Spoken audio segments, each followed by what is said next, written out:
Hello, everyone. Terrence here with Hollywood Already Did It, and Happy New Year, folks. It may not be quite there yet for you wherever you're at in the country. It might be, but in the next 24 hours, we will be in 2020. And before we get there, I want to give you my top 10 films that I loved in the year 2019.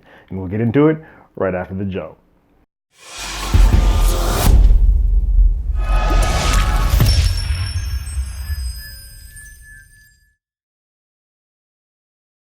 Real quick, if you haven't already, go ahead, like, share, subscribe to the channel, ring that bell below, share the video. We're on that road to 100. We're creeping up there. So once we get there, we'll start doing some fun things in the channel and having some games, some contests, some giveaways, all right? So let everybody know about the spot. Now, on to my top 10. The year 2019 has been pretty interesting in film. In a year that we've had everybody's opinions on what constitutes as film and what does not constitute as film.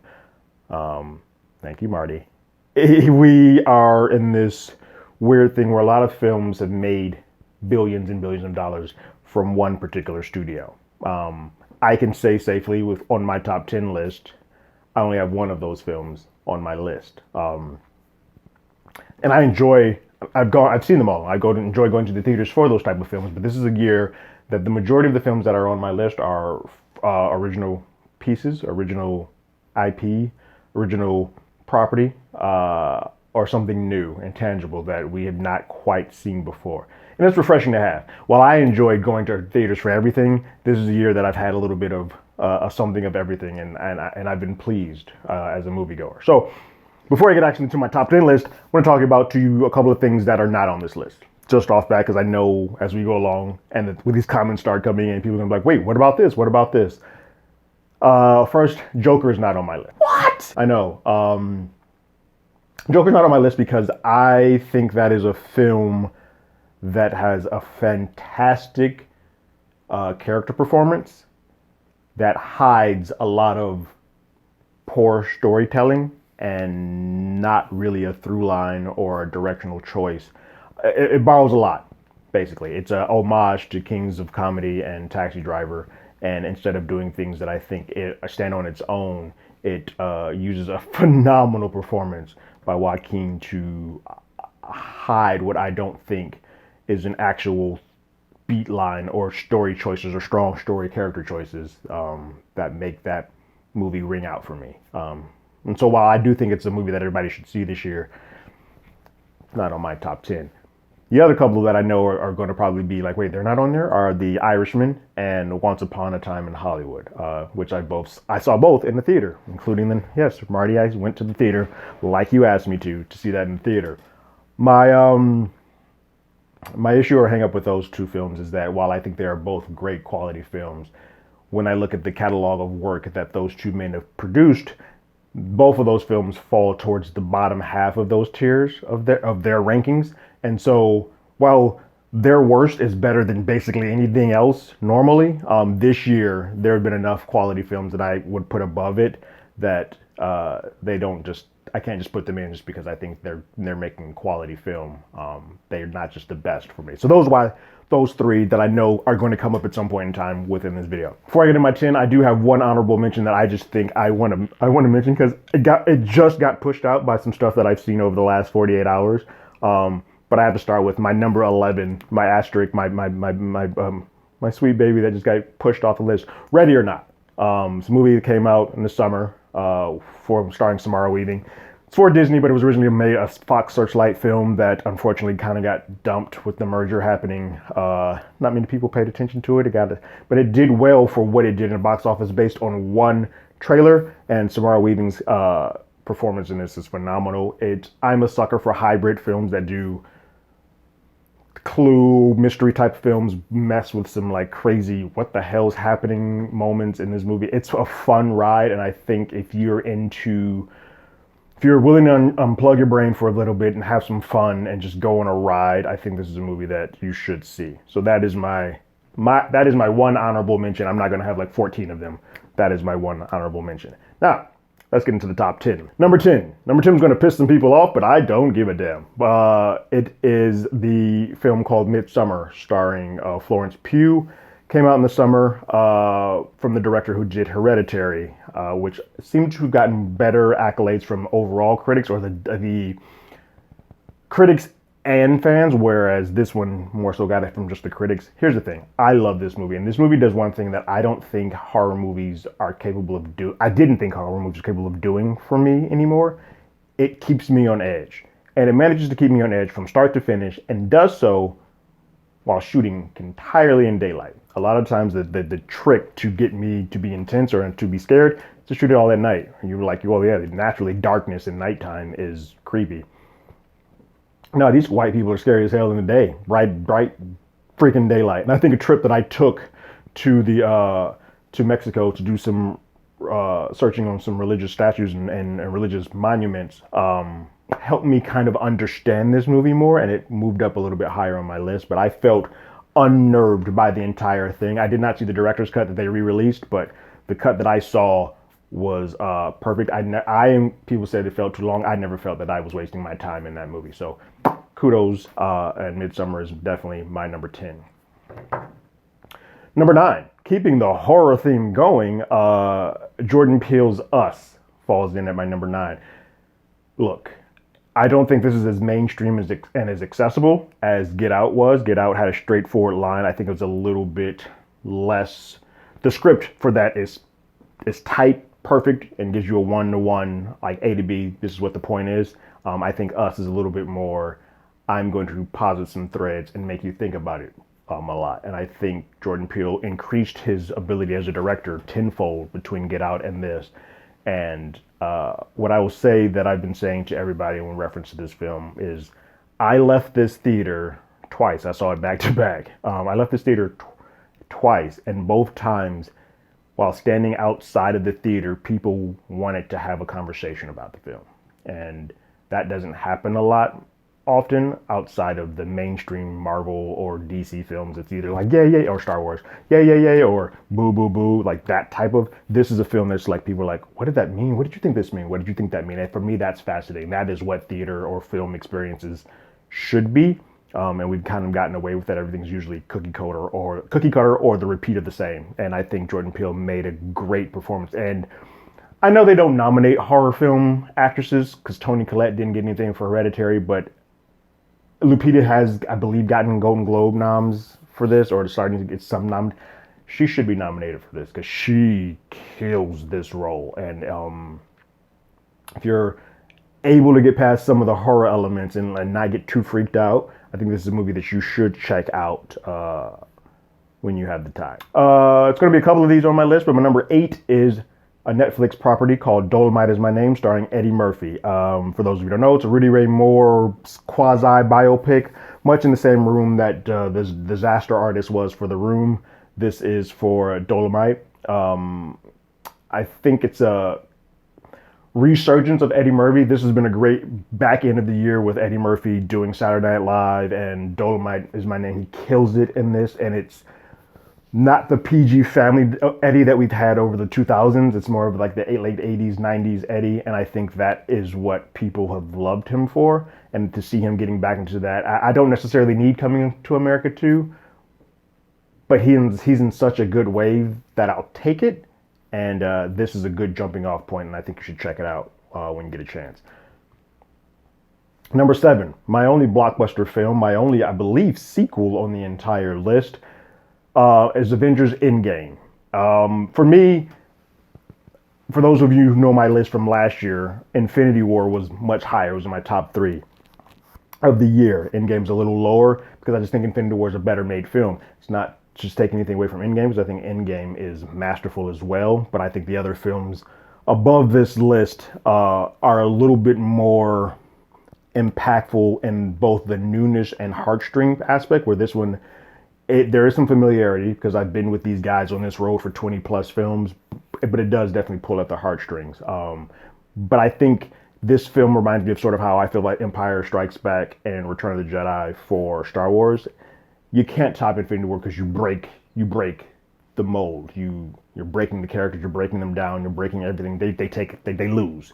That's far more interesting as a story than when you bring them back and resolve everything. So that's just the way it's going to go. But I think they stick the landing, they nail it, and I felt, for me to bawl at a character, a fictional character, who wears an iron suit for me to bawl consistently every time that I see this movie is a testament to how well this landing was stuck for Avengers Endgame.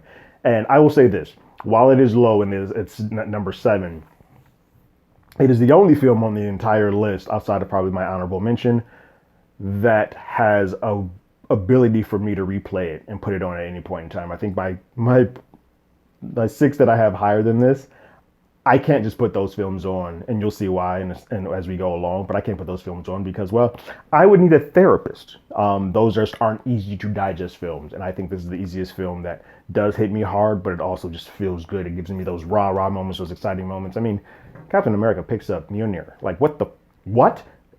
um, Number 6 is a film directed by first-time director Olivia Wilde called Booksmart. It's a coming-of-age raunchy comedy, but it's starring two ladies, which I think we need, and was refreshing to see the super bad American Pie style done from the eyes of young girls and through the eyes of women writers and through the eyes of a woman director. That is fascinating to me. It lets me know that the playing field should be a little bit fair. Unfortunately, this didn't do as well and didn't get as much attention, but I think this is a movie that everybody should see. I don't care what your sex is, and it shows that young girls go through the same, if not crazier things than young boys do. So that easily is my number 6 film of the year. Number 5 would be Rian Johnson's film Knives Out. This is a movie that I smiled from start to finish because I was just amazed at how much fun Ryan was having, that cast was having, whoever wrote that was having, like, everything clicked, and it just made me excited to be in a theater to experience that on screen, and to say that films still have. I'm a sucker for whodunits, and this was a whodunit that was masterfully done. It's a whodunit that I believe it was Daniel Lindelof who said it on Black Man. Wow, Kevin Smith is gone. Black Man Beyond. That Ryan managed to tell a whodunit by giving away the whodunit pretty early and then flipping that on its head. And that is what made this feel a little bit new and a little bit different than what you're usually used to with these whodunit. It's a stark difference in how I felt about Murder on the Orient Express, which I just didn't think held up as well. Although this one takes a little bit more tongue-in-cheek approach to the whodunit. Number 4 is another flick from Netflix called Marriage Story. So I gotta say this: I am a sucker for films that gut punch you and that feel realistic and raw. And movies like 500 Days of Summer, even though that's a little bit problematic, that looks at relationships. Eternal Sunshine of the Spotless Mind. Zach Braff's Garden State and The Last Kiss, I believe, is the other one that's just depressing. Movies are closer. I like movies that take a look at what relationships can be if they are broken, if something's not working, and what can come of that in a coexisting space. Adam Driver and Scarlett Johansson are phenomenal in this movie, and I think this should be nominated for some Best Picture stuff, Best Screenplay for sure. Depending on your stance, I don't even think that's the case. I think they both act their balls off. Sorry, Scarlett. They act their ass off in this film. So I don't know who would get nominated. It depends on what the field is for the men. Scarlett should definitely be. But this is a movie that it just hits you, and you're sitting there taking sides, sitting there feeling for both because neither is right, both are wrong, neither are wrong. It's all of that, but it's all for the child. And then at the end of it, you're kind of just left there with this, like, they did the best they could. And that sometimes is all that can happen. Number 3 is a foreign film called Parasite. Wow. This movie knocked me on my feet. It's interesting because it's a foreign title, and so you're reading the entire film. And at no point in this film did that ever bother me or take me out of it. I felt I was invested from the very first frame. It's a movie about the haves and the have-nots, and the huge divide that exists between them, and how what games and what methods people will use to shrink that divide and get what the haves and have-nots have. It is fantastic to watch, and I know it's hard for some people to wrap their brain around watching a foreign film, but my God, if you can, if you ever decide to take your foray into watching foreign films, this should be the one you watch. It's going to be nominated for Best Picture and Best Foreign, probably. It definitely should win Best Foreign Picture. Um, Parasite makes it sound like it's a scary film, and there are scary elements to it, but it's more of a thriller slash dark comedy ish. Like there are comedic aspects of it, but it gets dark fast. But I don't want to say too much without like ruining the film. But I think it's a movie that you should check out if you have the ability to. Number two is a film that I don't think is going to show up on most people's list because, unfortunately, the way that the academies are set up, Golden Globes are set up, they are mostly older white people who actively choose not to watch films of people of color. Unless there's a huge, like, you need to watch this film type of thing going on. They just ignore them. So even if the movie's good or bad, they just don't see them. Queen of Slim is my number two film of the year for me. There's only one other film this year where I left the theater floored, gutted, and emotionally wrecked from what I saw. But it was wrecked in both the highs and the lows. It's a movie that I wanted people to go see. It's a beautifully shot film, and I think it's a movie that, while not perfect, hits enough of the beats that are important to me in a film that I walked out saying this is one of the better written and better directed films and acted films of the year. I think there are some issues with some believability in the plot, but it's a film, and it's one of those things kind of like with Bonnie and Clyde, even though that's based on true stories. But it's one of those things where my level of disbelief can raise or fall based on how well and how attached I am, how well you execute and how attached I am to everything else that exists in this world. And they do everything else so well that some of the nuggets and breadcrumbs that just don't work, I'm like, all right, fine, whatever. I still love this movie.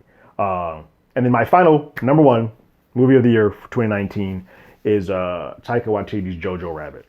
Look, I saw this movie twice in the theater, and Scarlett, you son of a, you do it twice to me this year. But there are moments that this film has everything. It has comedy, it has emotional highs and lows, it has sadness, and it's a hard thing to pull off because this movie could go left really fast if you're trying to make people understand what it is you're trying to do. You can't sell this movie. That's the hard thing that Fox Searchlight has had to do with this Disney. That it's hard to sell this movie. You're going to offend some people because until they get under the hood and see what the movie is, they won't. Some people will have a disconnect of trying to see it, but I think this is a movie that people should see. I think it will get nominated for Best Picture. It should definitely get nominated for Best Screenplay. The kid actors in this film are phenomenal. All three of the leads, the two male and female lead, and his buddy, they're fantastic in this movie. Sam Rockwell kills it, and Scarlett Johansson puts in another amazing performance this year. And I think I don't know how to explain this film to people. But I can say that I took my wife, who I saw it once, loved it, and then I was like, I want to see this again, but I want to take my wife to see it. She had no idea what the hell I was talking about, so I showed her a trailer. The trailer does this movie no justice, so showing her the trailer, she's like, I still don't care, and I was like, okay, look, just go with me. If not, I'll take an L, you can take me to go see whatever the hell you want. She walked out the theater and said that was one of the best things she's seen this year. So just to say, you know, that the trailers don't sell it properly because there's no way to really sell this. This is one of those ones where you just have to kind of go in and trust. And I think you spend so much time seeing the journey of a young man trying to figure out what it is to be a man, what it is to be a boy in this life where a lot of things aren't as clear as they should be while you're growing up. And it's fascinating to watch. But like I said, you look at my top 10 list, oh no, we'll go back down real quick. Number 1 is Jojo Rabbit, 2 is Queen and Slim, 3 is Parasite, number 4 is Marriage Story, 5 is Knives Out, 6 is a Booksmart, 7 is Avengers Endgame, 8 is Dolomite is My Name, and then 9 is Us, and Midsommar is 10. As you can tell, outside of Avengers Endgame, there's not much big budget fare on this list, and I think I kind of love that. I actually do. But what are your top 10 movies of the year? I know some of you guys are gonna be like, you're insane not to have Joker above like Midsommar and all of this. For me, I did not resonate one with the other. But go ahead and leave your thoughts in the comments below. If you want to email us, you can email us at hollywoodalreadydidit@gmail.com, or you can follow us on Twitter at HollywoodADI. We also have a podcast by the same name that is on Apple Podcasts, Spotify, Google Play, anywhere that plays podcasts. We're there. Last episode was all about Star Wars Rise of Skywalker, and we're on a bit of a hiatus until the new year, but we will be back in January, all right? And like always, I got my ticket. You got yours?